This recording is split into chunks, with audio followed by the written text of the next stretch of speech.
Hi, I'm Pam Ginsberg, the manager of Wagshall's Market, and we're here in the cooler with a hind quarter of veal from the farm, grass-fed. We're going to talk about osso bucco today, where it comes from, how we cut it, how to cook it. So here we have the hind quarter of veal, and this is the back leg. As you see here, the Achilles is attached, and this would be the hind shank, as it's called in our world. So what we do is, once we broke the hind quarter, as you see here, the loin or the porterhouse of veal, and this is where your nice roasts come from, the veal top round, the eye round, the bottom round, and scallopini cuts. Then we come into the shank, which comes off in a natural joint here. And once it's removed, we take and flash freeze it so that when we cut it on the saw, this nice membrane here doesn't tear. A lot of your cookbooks and recipes will tell you to have the osso bucco or the veal shank tied. Here at Wagshall's, it's not necessary to have us tie it for you.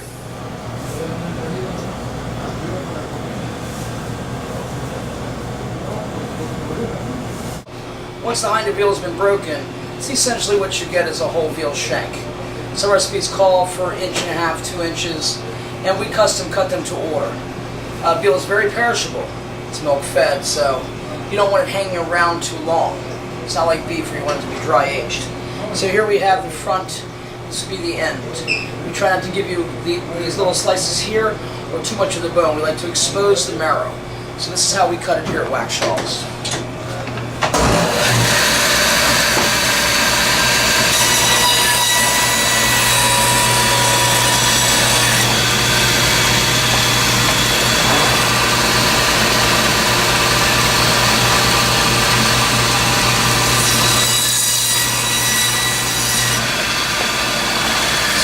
Now the marrow is exposed here, so we're ready to cut. So we do about a 2-inch.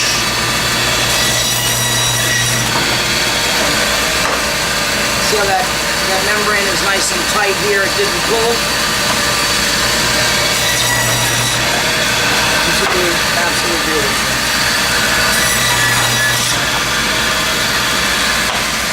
So when you run it through the saw, you get a little bit of the dust on there from the meat. So as you see, all pieces have the marrow exposed on each side, and they get, a little smaller as they go down the shank. So when you order osso bucco from Wagshall's, we always inquire, having 4 people, 2 men, 2 ladies. So this would be perfect, 2 men and 2 ladies.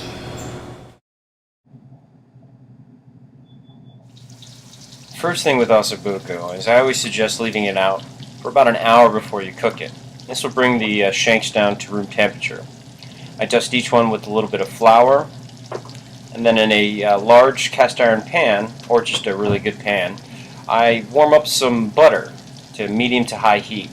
You know the butter's ready for the shanks once the butter begins to bubble. You're going to want to brown each side of the osso bucco. This should take about 3 to 4 minutes. Once each side is brown, remove them and put them on a plate next to it. I add about 2 cups of a dry red wine, and this helps kind of deglaze that pan. Add some diced garlic. Now for the mirepoix, which is onions, then celery, and some carrots. This will add a lot of depth and flavor.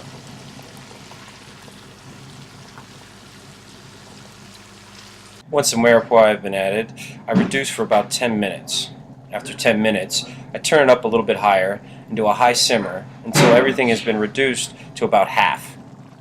Once that's been done, I add the osso bucco and put the top back on and cook for about 15 to 25 minutes, depending on the desired tenderness of your osso bucco. Once that's been done, simply put on a plate and enjoy. Love that bone marrow.